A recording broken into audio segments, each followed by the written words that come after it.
East, the changes in the Middle East come out right. Even though we understand them pretty well, we certainly try to understand them pretty well. I've just returned from my 4th trip to Cairo in the last 18 months, and I know that the largest contingent of YaLa leaders is from Egypt. And YaLa just returned from Jordan. Even though we try to understand things well, we know that that having them turn out well is going to be up to you, not up to us. And it's going to be up to the kinds of relationships you forge and the courage that you have that's going to make them come out right. We think that ground truth really matters, what people on the ground see, not what we see from Washington. And you are the ground truth, or you're certainly part of the ground truth. There are others who are currently perhaps in bigger positions of leadership or bigger roles in academia. But the people on the ground who are going to make the connections, that are going to make the changes, are you and the people who come after you. And as young as you are, there are people even younger than you who are going to be part of that change. So just a few months ago, the Wilson Center hosted a meeting entitled Unwilling to Wait: Why Activists Are Taking the Initiative on the Peace Process. And it featured 2 youth activists from One Voice Palestine and One Voice Israel. I think, I know they think, and I think, and I have this conversation with my friend Aaron all the time, that there will be a success, that the peace process will successfully conclude. I think it will successfully conclude because it has to successfully conclude. I don't think either side has a better option. And although the leaders on each side have all kinds of reasons why they want to delay the solution, I think that the people in the end, especially the younger people, will push it through. And if I weren't an optimist, I would have never have served in our Congress for 9 terms, which is a very, very long time. It was 17 years. And so I just want to say that it's an honor for me to come down here and to welcome 2 leaders who make a big difference from the YaLa young leaders. One of them is Ahmadi Jaber, who's a Palestinian-American student at the College of San Mateo in my home state of California. And the other is Nimrod Ben-Zayev, who is an Israeli student of Middle Eastern and African history at Tel Aviv University. I also want to give a special shout out to Aaron Miller, who has been a scholar here for 6 years, who worked for, I think it's six secretaries of state so far, and who is now also our vice president for new initiatives.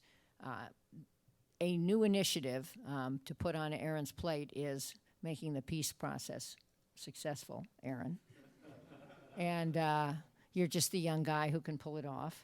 And Aaron is moderating today's conversation, but it's one that you will all participate in. And I just, again, want to say that this initiative here means a lot to me personally. It means a lot to us at the Wilson Center, and I think it means a lot to the outcome of the peace process. And so please come back often. We will do everything we can to help your group be successful, but also to help make the cause of peace successful. Thank you very much. Jane, thank you. I just want to begin with a story because it encapsulates and summarizes everything that I believe and continue to believe. A week or so before, and I've written about this, but it's important to repeat it, I think, because of Mahdi and Nimrod. A week before the ill-fated Camp David summit convened in July of 2000, with the best of intentions and purposes, I got a phone call from my good friend John Wallach, who had been diagnosed with the lung cancer that would ultimately kill him 2 years later. And John pleaded with me, as he often did, to convince Secretary Albright and President Clinton that as a part of the Camp David summit, which was literally days away from convening, we had to include young Israelis and Palestinians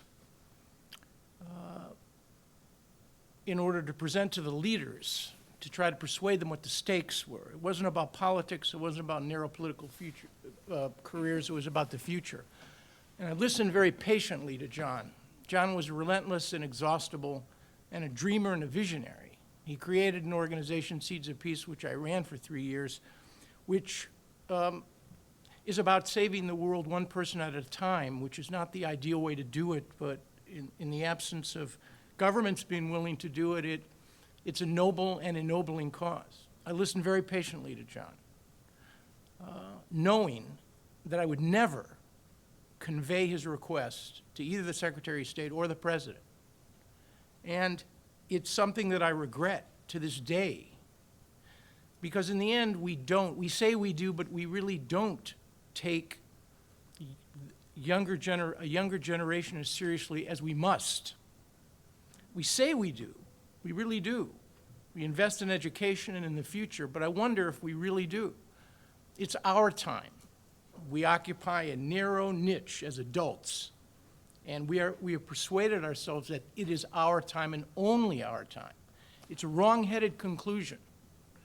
This organization, YaLa Young Leaders, that we are honored to be the Washington partners of, and Ben Perry will be the Washington representative for this organization, is strategic. It's not for dreamers, and it's generational. It reflects the fact that I agree with Jane. A two-state solution will come. The question is when and over what period of time. And it's worth not waiting and investing in the future.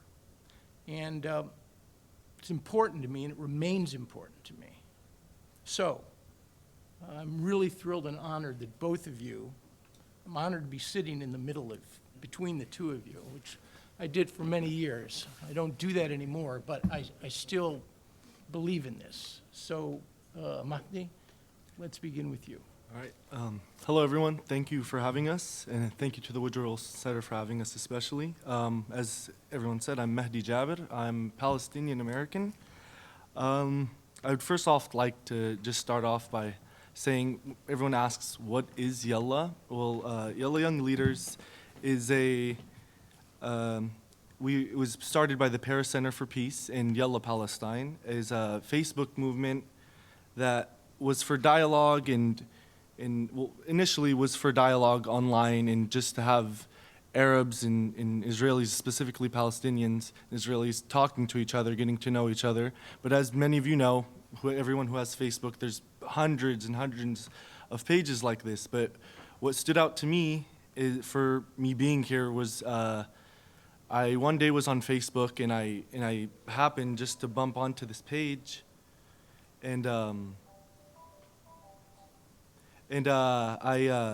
I just seen Israelis and Palestinians and people commenting and talking. It was the first time in my life that I saw an Israeli who was willing to listen to what a Palestinian living in the West Bank had to say. I seen Israelis who were coming to the page without any restrictions, who were opening to listening, and as were Palestinians towards the Israelis. And I think that's what made this different to me and what made me feel comfortable being a Palestinian American joining this. Because as many of you know, there's a big anti-normalization thing in the Arab world, but this is by far has nothing to do with that. I felt completely comfortable in wanting to join this for many reasons. And so as we started off just as a Facebook page, we grew and we realized that it was not only for Palestinian Israelis, but it's a cross-regional movement for anyone from Tunis to Yemen to Libya to Lebanon. We all have different backgrounds, different religions, different worldviews, but what brought us together on the page is that everyone wanted a job, everyone wanted economic, stability, political stability. So that by far pushes anything else to the side. Just that, I don't care if you're an Israeli, I don't care if you're a Tunisian, the fact that I can't get a job and there's people who have degrees and they can't get jobs in the Middle East. This was a big deal to everyone, and this is what made us realize that we need to make this a cross-regional movement. And today, thank God it is. We have 365,000 members in every Middle Eastern, North African country. 230,000 people see our content daily. 2.3 million a month see YaLa related content. You know, when people ask what we do, are we just a Facebook page? Are we just people talking online? In the beginning, that's all we could do. But as we've grown, as we've matured, and we've had people in Washington help us, we've pushed for meetings between Israelis and Palestinians. Israelis going to Ramallah, and although it's more hard, we try having Palestinians going into Israel, and it helps. And so we are having real interaction. It's not just online, and we have Israelis and Palestinians seeing each other bi-weekly, sometimes monthly. When it's hard, but as we've moved on, we've with the help of others, are starting up YaLa Young Leaders Online Academy, which is the first cross-regional academy for anyone in the MENA region. As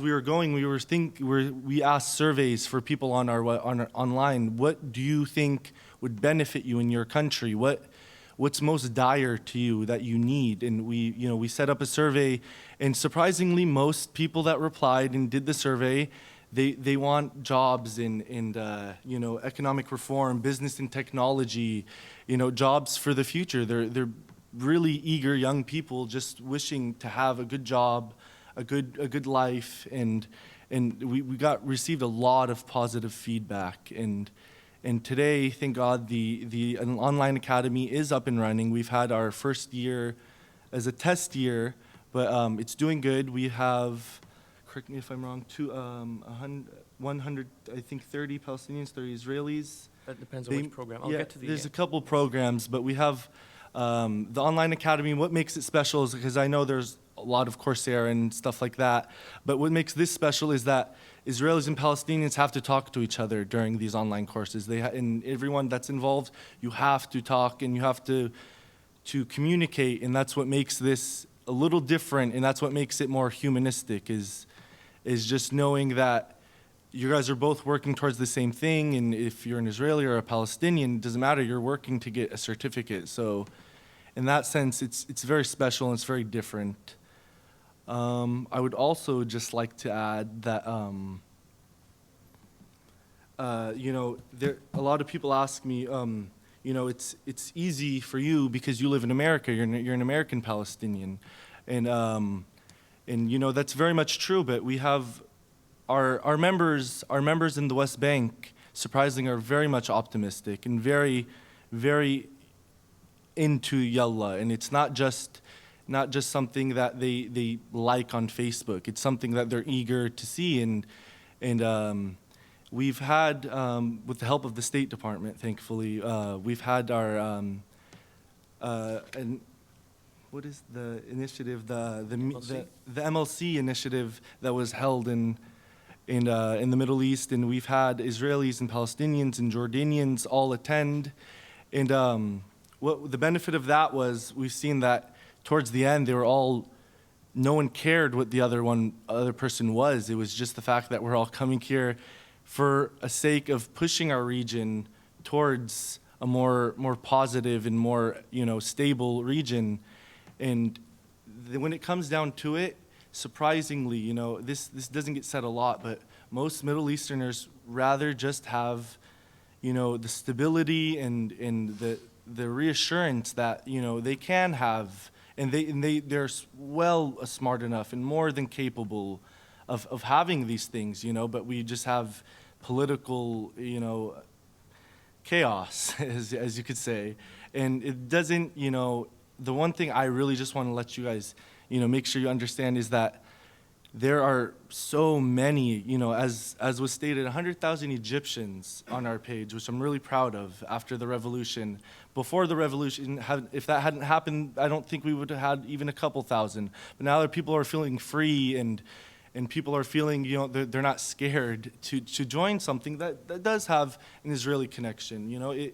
It's to me, that's what made me feel really positive, and to know that this is, a cross-regional movement that for once, I think people in the Middle East are agreeing on something, that this, it can only do good, and I hope I've relayed to that to you guys. Thank you. Mati, thank you very much. Thank Imran. you. Thanks very much, Jane, Madi, Aaron. Thank you again for having us. I know that it's customarily good advice to start speaking with an anecdote. So I'm going to start speaking with what I think is a non-anecdotal anecdote. I think it's extremely, it's the core of the issue. Initially, and I have to thank Madi twice for this, because initially Madi was not supposed to come here. I was supposed to be coming with a Palestinian partner of mine who's the co-coordinator of the YaLa core group. The core group is a group of 150 people from across the region who determine how exactly YaLa looks, what it says, what we talk about. They're the ones calling the shots on YaLa. And they're from across the region. And my co-coordinator is a young Palestinian woman named Uhud. And she, a couple of days before our flight, she became ill. And she couldn't travel. What's more, she couldn't walk. She had to get to the hospital. And to get decent treatment, you don't really look for that in Ramallah. So you have to go to East Jerusalem. And to get to East Jerusalem, you have to go through a checkpoint. But you can't not walk through a checkpoint. So she took a taxi up to the checkpoint. She went through the checkpoint with the help of people who were around her, who basically helped carry her through the checkpoint. She got in another taxi, and she got to the hospital, where she was treated, and she was released today, so everything's fine. But the point is that when I spoke to her when she got to the hospital, and she's termed that day, I think, one of the worst days of her life. But the first thing she said was, "I still want to go. I'm going with you to Washington." And are you sure? I mean, what does the doctor say? I told him I have to go. He's gonna work around that. So, unfortunately, she couldn't be here. But I think the reason I'm saying it's non-anecdotal is because that's what YaLa is about. It's about people in the region who are taking everything that comes with being a Middle Easterner, whether it's a Palestinian or Israeli, or Egyptian, or from across the region, really, their harsh experiences as a young person.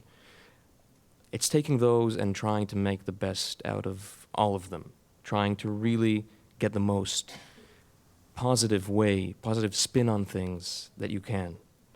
And so she said, "I'm going to write an article about this. I'm going to write. That's what I'm going to do with this day." And I was not surprised, but once again astounded. Which leads to another point. YaLa is about its members. I mean, there's the Paris Center for Peace and YaLa Palestine who have served to set up the movement. We're thankful to have the Woodrow Wilson Center now helping us consolidate our presence here by partnering with us in DC. But it really is about the people, about those 365,000 and what they're able and what they're willing and what they want to do. They shape it. And if we're talking about creating positive change in the Middle East, that's hard to pin exactly what is positive. It's what they deem positive. We're not making anything that isn't there with YaLa, and you can't do that. I mean, the notion that you can supplant a future into a region is completely ridiculous. What we're doing is we're taking what they want and we're amplifying it. We're serving as a platform for them to express what their vision is, what they want for the region, what they want for themselves. And as Mahdi pointed out, economy is a huge part of it. That education is a huge part of it. And the notion that you can have a reasonable life, you can have a normal, quotes, normal life in the Middle East, whether you're Palestinian, Israeli, Egyptian, Lebanese, and I'm willing to say even at this point in time, whether you're Syrian or Yemeni, you are fully entitled to expect and to demand to have a normal life. And that's what these people are doing. That's what YaLa members are doing on a day-to-day basis. And because it's so closely linked to the members, it also changes with time. We started out with, I think, 300 members on Facebook. And when you have 300 people, you need to create content. As time passes, we don't so much create content, we just sponsor or show the content that's being created. So almost everything you see, whether it's on through academy students, the academy that Mahdi mentioned, and I'll go back to our partners in that because they're important a little bit later. Academy students giving their input, their thoughts, their ideas, their products from what they're learning and sharing it with the community, or a platform that we started which is titled YaLa Media Cafe. I'll get back to the students. Which is basically a blog. It's on Facebook, and it features these stories from these people on a daily basis, touching on everything. And we like to think of it as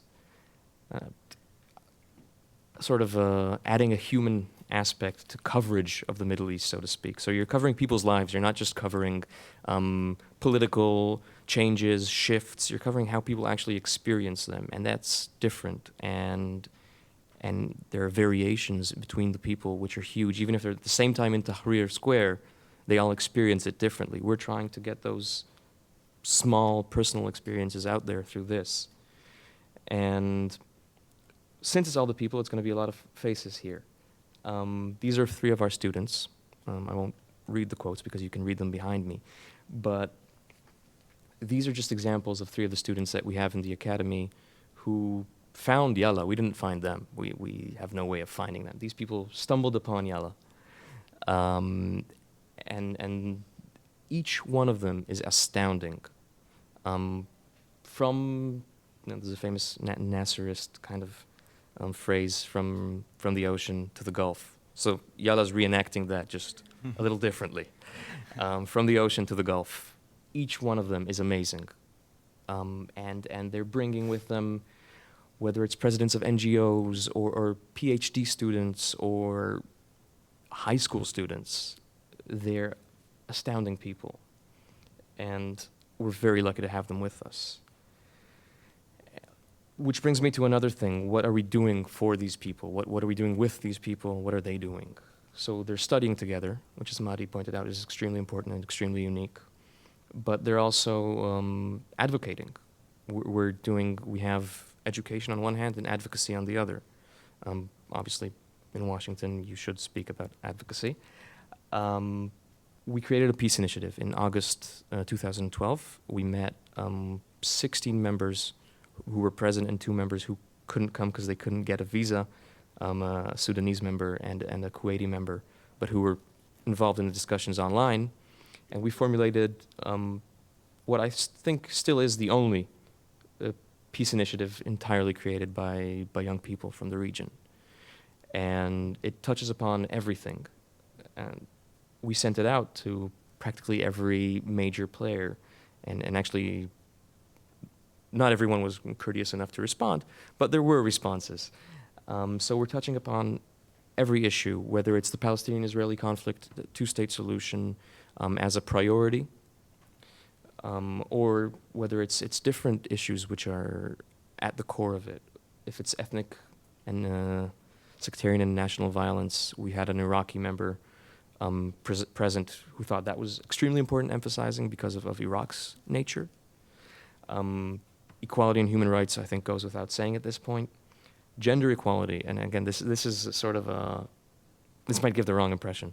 YaLa is not about men in suits. No, I don't even know I don't know how to wear this thing. It's a clip-on. No, we're 50% of our core group are women, and the leadership on a day-to-day basis, I think would be fair to say, is actually a majority of young women rather than young men. The demographic of the entire 365,000 is skewed towards more men, but in terms of the leadership, we are very careful and very mindful of how important that is if we want to create change in the region, because that is, again, that's the heart of the issue. Higher education is obviously part of the YaLa Academy, but also calling for higher education in general, improving higher education throughout the region, and not just kind of having degrees which then you do nothing with, because no matter how good it is, there's no job afterwards. So that goes on to economic stability and economic change, which is something that we're actually trying to engage with now. And other than that, we do several peace conferences online each year. We do at least one, which is annual, and we did an online inauguration for the academy, which was also online. This is where we get to have like cool things because we're online. We have a platform called Shaker, which gives you the small figurine which you can just walk around an open space with and chat with people and order each other lemonade and whatever, and it gives a very human experience to interaction, not just exchanging text messages. So we had the next president-elect, the president-elect of Princeton, come to that environment and give an inauguration speech, which was very special for all of the people who were there. We also created a gender equality declaration, which was drafted by 10 of our members and was then dispersed throughout the community. And we're actually being helped by the actor Sharon Stone with the gender equality issues and with the Academy as well. And we also, as Madi pointed out, make a point of meeting a lot, as much as we can. Obviously, that's limited, and even that's not easy to Israelis and Palestinians on a regular basis, but the State Department is enabling something wider to happen late in October, hopefully. Which is what Madi mentioned, the Men of Leaders for Change. It's a program within the Academy which brings together 120 people from across the region, 150, sorry, 100 of which will be attending a meeting in Jordan, in the Dead Sea, which will be for a lot of them the first time they see an Israeli, the first time they see an Israeli sees or meets a Palestinian or a Jordanian or a Saudi, and then they're all there. They're all part of that program, which is fantastic. And I want to focus on the people again, because that's what's important. Well, that's what's really important. So this is a Hud. I mentioned her already. She was supposed to be here. These are sort of snippets of statements that we took from the members. And these are the people that make YaLa work. It wouldn't have reached 365,000 without them. It wouldn't have reached anything without them. They're the reason they keep astounding us every single day. And they really are the heart of it.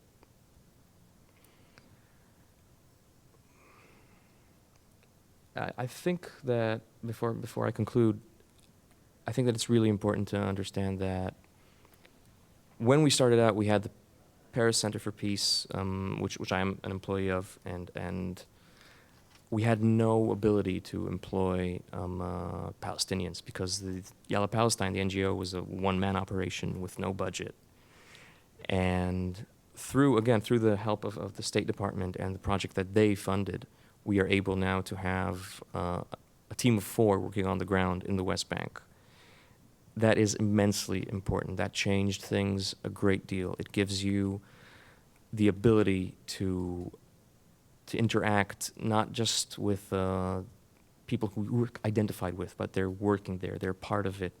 They're Palestinians who are YaLa staff. That made a huge difference. That made a huge difference with our presence there. And I think that the dream would be to have a group of people like that connecting through YaLa in every Middle Eastern country. I think that would be immense, and that could break, I think, a lot of barriers. And that's it. Thank you very much. Nimrod, thank you. This is YaLa's first introduction to Washington. They have a series of meetings over the next couple of days which would rival any visiting dignitaries. And the point of this is station identification, truly. I also want to introduce Zinat Rahman, who is Secretary of State's Special Representative for Global Youth.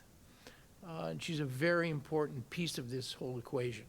Because if it's true that governments can do transactional diplomacy, they can end conflict, they can negotiate, They can actually even consummate peace treaties. That's only part of it. It's the transformational piece that needs to accompany the transaction, which is changing attitudes and behaviors among people. I mean, John Wallach said it 20 years ago. Governments negotiate peace or treaties. People make peace. So I want to thank both of you. It was terrific. And I think we'll just go to your questions. If you could just identify yourselves. And yes, there is a mic which is coming.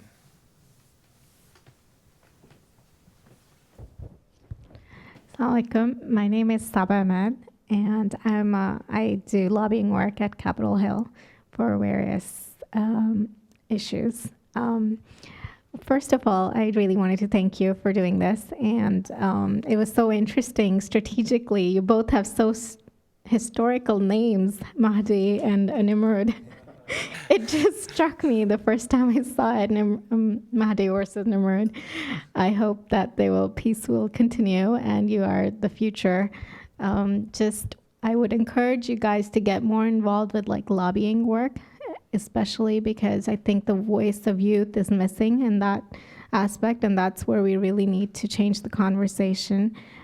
Just wanted to find out if there is anything that you're doing with the Senate Foreign Relations Committee and the House Foreign Affairs Committee, and if YaLa is involved with that, or I'd love to see you guys come testify next time at those hearings as well. So thank you. Wa alaikum assalam. It's definitely on our agenda. It's definitely there.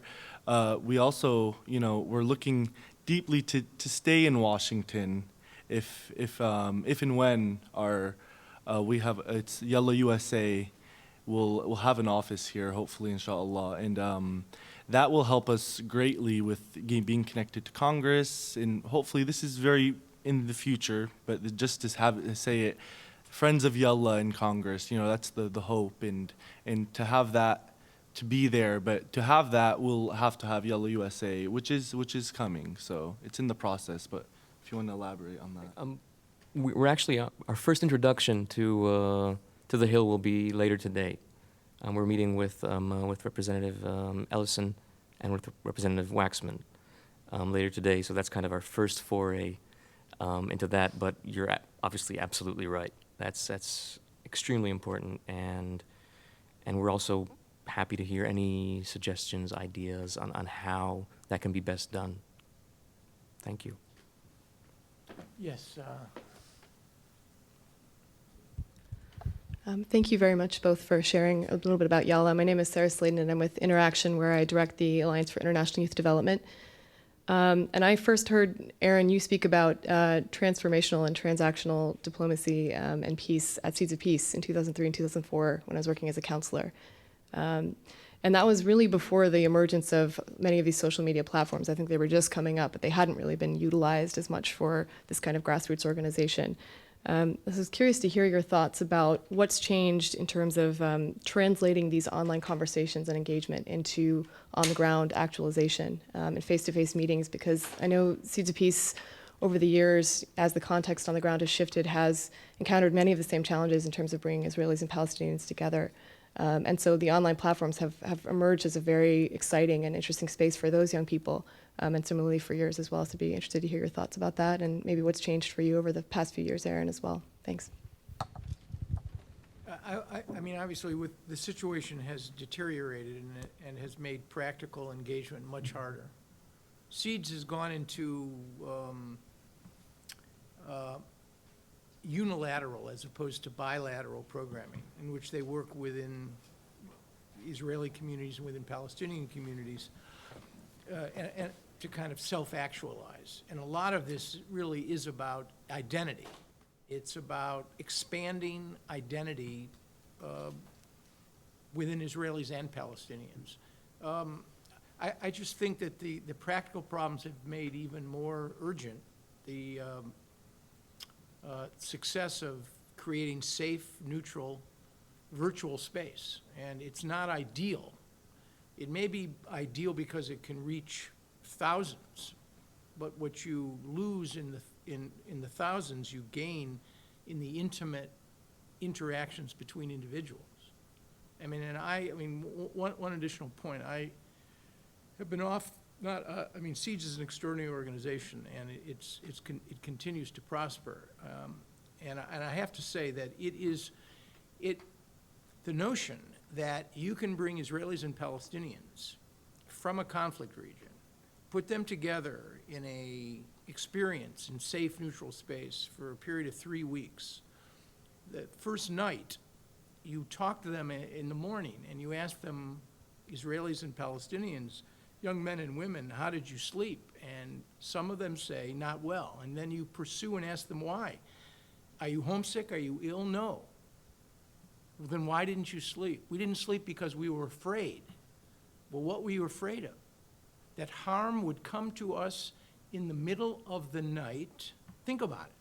Harm would come to us in the middle of the night from the so-called other, from the enemy, the adversary with no face. And within 3 weeks, they are in open mourning, grieving, because they realize that they are going from the future back to the past. And these are authentic Israelis and Palestinians who, in the end, make room. They don't give up their national identity or the fight, but they make room in their own narratives for the narrative of the other. And that's, in part, what is going on here as well. The notion that Israelis and Palestinians really don't know one another, which is the conventional notion among the peacemakers, is true. The other logic is that they know each other only too well. And that narrative, it's trying to find the balance between those two processes of discovery. So it's been rough, I think, for these organizations. But the urgency and the need has grown much more intense as a consequence.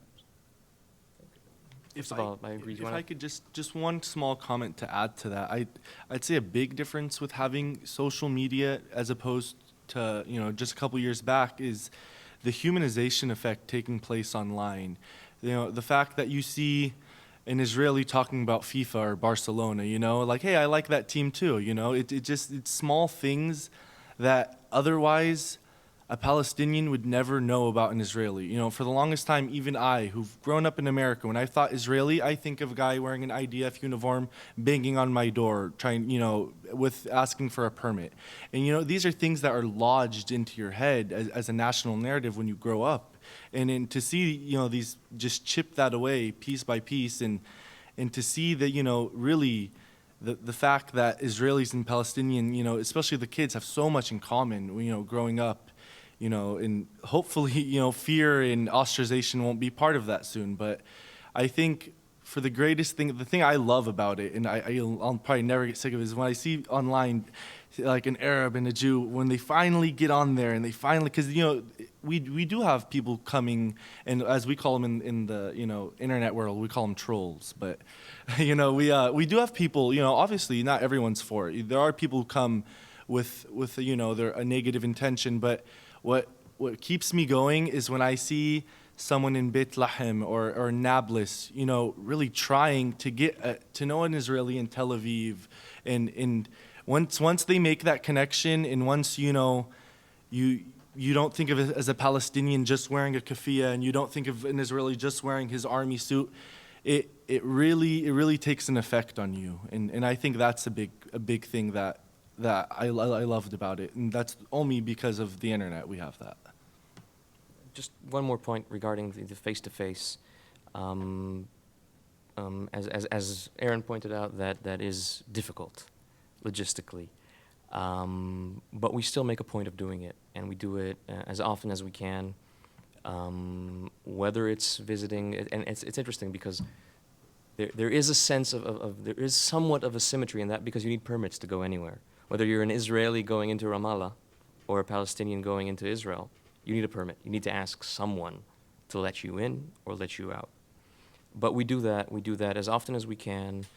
We I think that makes a huge difference. I mean, even the students that have just recently joined the YaLa Academy because they wanted to take an online course in business or whatever, they've also found themselves joining those meetings. We just had a meeting on the 24th of May in Jerusalem, in the America Center, in East Jerusalem, and which was fantastic. We had 7 new people from the Palestinian side, 5 new Israelis come, and that was, it's great. It's mind-blowing to see when that happens, how good it is. And this relates in a way to what Aaron mentioned about identities. I think one of the points that also needs to be made is that YaLa offers an identity of sorts to people because it's day to day, it's daily, it's all the time, it's on your Facebook, it's what you... I never had Facebook before YaLa.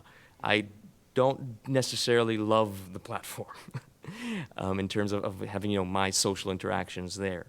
But it's completely changed my life since YaLa came in. And it's become an organic part of it. I check it. I have conversations on a daily basis with people. I have friends who I know everything about, and they know everything about me, way beyond dialogue and conflict. And what that does is it creates a different image altogether of what it is about being part of the Middle East, what it means to be Moroccan or Tunisian or Algerian or Libyan or any of those in relation to how the region looks, because you think of yourself differently. And it's the sort of the day-to-day things that really stand out to me. A couple of weeks ago, one of our Tunisian members posted a question. Can anyone help me with my CV? Like on this YaLa platform. What does that mean?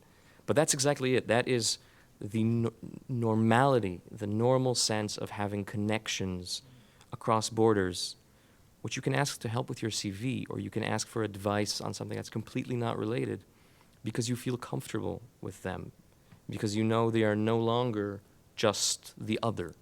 And that's the strongest point, I think, that in terms of what we're doing. Yes. My name is Stephen Duckworth, and I'm really stunned and amazed that you guys are making this effort to bring about peace in such a contentious region. And I would like to really say that I think that your work is important, and I'm very impressed. Thank you. I would like to know, how have the members responded to Palestine's change of status within the United Nations? I would also like to know how members have suggested to bring about a resolution between Iran and Israel.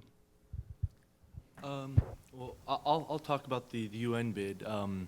First and foremost, I personally, not a part of YaLa, but I personally was very much for it, because anything I think that diplomatic or nonviolent, it's peaceful, I'm all for it, and I think that's exactly what the UN bid was.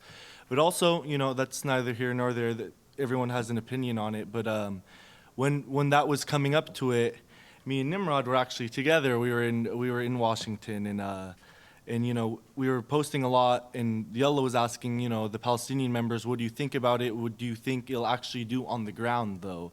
And that's one thing is yes, you can have an upgrade at the UN, but in the end of the day, it's not going to be the UN. It's going to be Israelis and Palestinians working together for that, because, as we've moved up, but that doesn't mean there's not an occupation. That doesn't mean that for me to go from here to just 1 kilometer away, it takes an hour and a half. It doesn't take that, it doesn't change the status quo. And that's one thing that is unfortunate about it, that I think we can't wait on UN bodies. We need to be proactive ourselves in working with each other to push that and to change our future. I think, but one more thing is, as it was coming up, a lot of our Palestinian members were excited.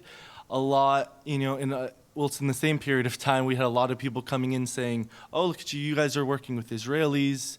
You're not doing much. You should be supporting the UN bid."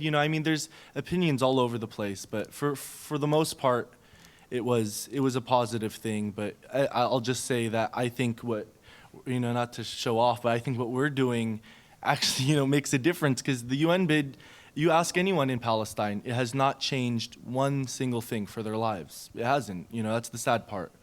And I'll just end on that note. It's a good note to end on. I think, Aaron's been repeatedly telling us that this whole thing is about addition rather than subtraction in terms of how we posit ourselves vis-a-vis events.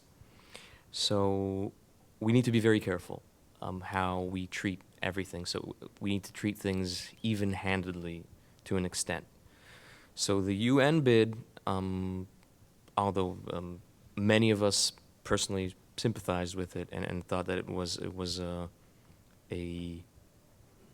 good move in the sense that it was a diplomatic move, that it was a move that happens in a peaceful manner, still falls under unilateral moves. Now, if we are opposing unilateral moves, we probably should oppose all unilateral moves. So we found ourselves in the situation of saying, we do believe that there needs to be a Palestinian state. We are absolutely for it. We are not sure that this is the best way of getting there. So that was sort of the YaLa opinion on the matter. With regards to Iran and Israel, that's not something that comes up an awful lot because the nature is that it's mostly the Arab Middle East and Israelis. However, when it does come up, people are really, really scared. I mean, people are frightened from across the region. They are worried. They have a feeling that this is completely out of their control, unlike other things, which they do have some impact on. But no one, I think, no one has expressed his or her support for any sort of violence as a solution for this. And I think that's sort of the YaLa stance on things in general. We do not support violence. It does not answer, whether it's state violence or non-state violence, it never gets the wanted, the result that you're looking for. Yes. No, I'm sorry. I'm not being very specific. I'm sorry. Thank you very much. Really very impressed with what is going on and just delighted. I've had the privilege to be involved in something called the International Youth Foundation, which is all about youth employability, and also the first advisory board to the Perez Center.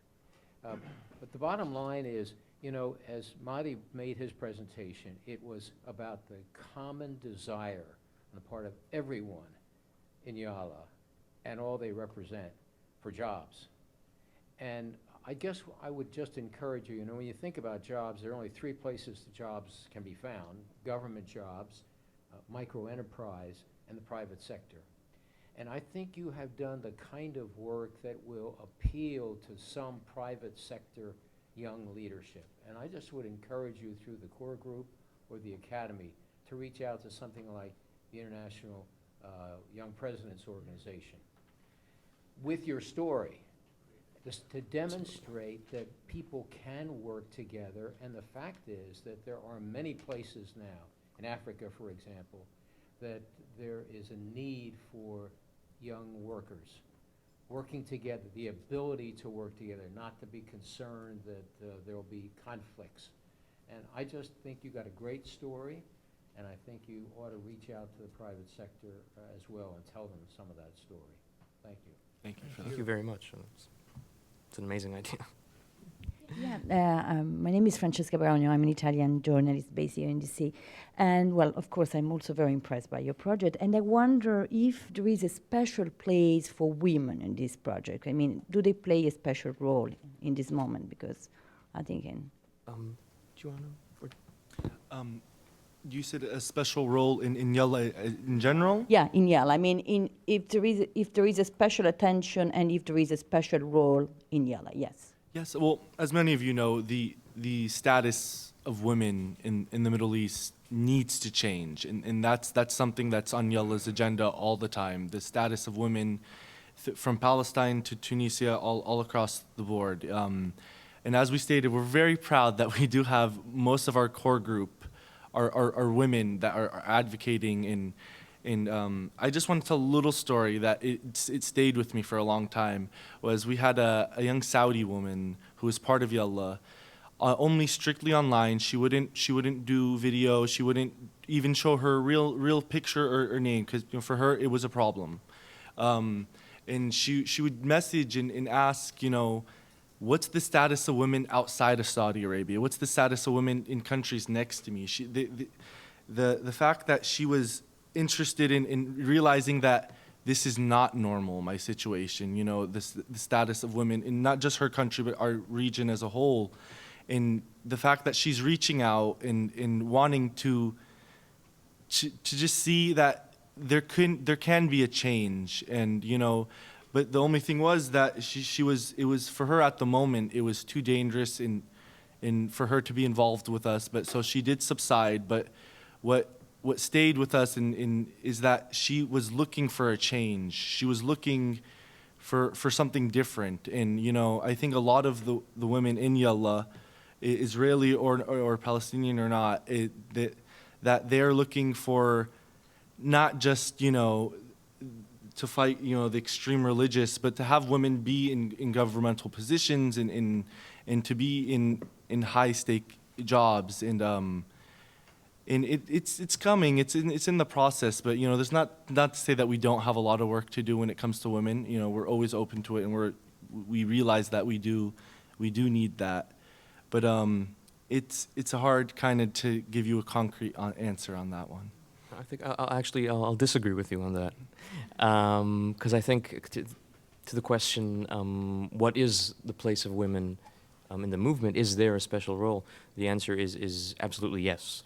There is, because first of all, I think we've found in time that women are, and I don't want to offend anyone, but are altogether more courageous than men, and they're, at least from our experience, a lot braver in taking upon themselves the risks that it entails to call for change, and they're doing it through YaLa a lot, and we think that gender equality, again, this is not exactly the best, but we think that gender equality is absolutely crucial if anything is to happen in the Middle East, and meaningful gender equality, not just the ability to drive or to vote, but really meaningful.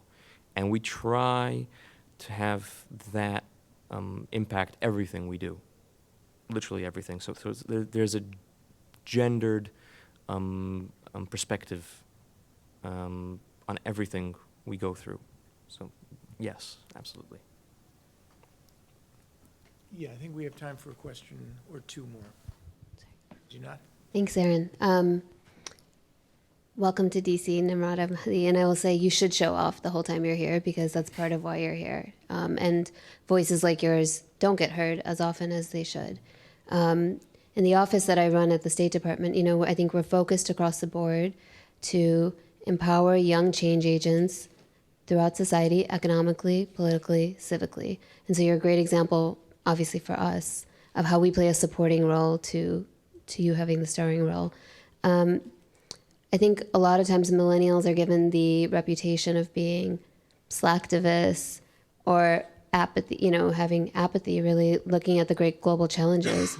One of my challenges is changing the frame from seeing young people as a problem or just these passive kind of consumers of culture to actually being these change agents, which they are, who I meet all around the world. And so I want you to speak to that. How do you kind of, because I actually don't think it's about apathy. I think it's people's core belief of that they don't believe that their participation or their action can solve kind of these really big problems. And even if we're not looking at Middle East peace, but talking about the economic issues that exist or any number of challenges that exist in many societies, how do you bridge that gap to have somebody believe, any of these guys, that their actions, what they're doing, their participation can impact their lives and more broadly these big policy issues? That's a really good question. We try to, because as I said, what we're doing is we're amplifying their voices. We're making them louder, and we're getting them heard. We try to make it very clear to them that people are listening, and if they're not listening yet, we're going to try and get them to listen.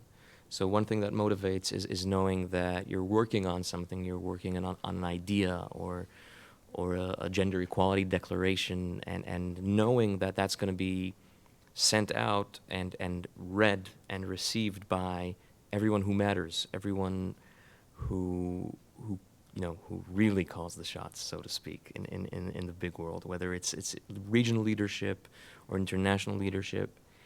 And I think people get a clear sense that we are doing our best to get them heard. That's not enough entirely to bridge that gap. And so part of what we're working on now, and I mentioned this kind of in passing earlier, is exactly that economic issue. Not Middle East peace, noble a cause as it may be, and crucial a cause as it may be, but economic development and the question of resources. Where are all these resources going to in the Middle East? Whether it's water, which is lacking, or oil, which is abundant but not reaching the right people in terms of helping young people build their lives. So one of the things that we're going to try, and you'll hear more about this at the State Department, actually, so this is kind of a spoiler, is to... Great, so that's good, is to try and make the point that these people should be involved in the processes that shape the realities, because they can't, no one is within the illusion of that they are calling the shots, they are making the reality. They know that there are bigger actors, that there are people who are shaping the realities in the region, and it's the disconnect between them and those people which makes them feel vulnerable and weak even. So what we want to say is that there are thousands, tens of thousands, probably even hundreds of thousands, who have something to say, who can contribute to the processes that are shaping the region. And why can't the people shaping those processes reach out to them? Why can't they hear them out? We think they should. We think they have to. Because if you're developing a region or developing an economy based on no conversations with young people who are obviously going to be the people living in that economy later on and shaping it eventually, what are you doing it for? Who are you doing it for? Power is diffused in the world today, but it still exists in important places. And I know Secretary Clinton understood this. When secretaries travel anywhere in this region, I would think part of their agenda must be directed toward civil society and specifically toward youth. It's critically important, not just for symbolic reasons, but for practical reasons. The issue of being heard is the best way to diffuse anger.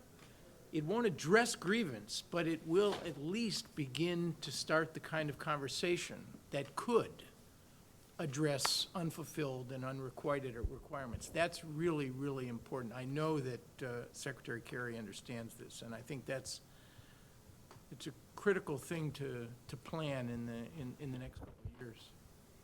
Listen, I think we've reached the end of our time. I can only say that takes more of these days to get me re-energized, but I am re-energized. I knew this would happen, and I'm re-energized because the two of you are truly inspiring. I mean, it's a painful journey. It's not an easy one, and you've made it, and I hope you can go on to inspire others. We have one-page handouts which conveniently summarize what YaLa is. If you cannot reach these two and you have suggestions for additional follow-up, there were at least 2 or 3 really good ones, you can contact Ben Perry, who is the local YaLa representative, or me here at the Wilson Center. But thank you all once again for coming. Thank you very much.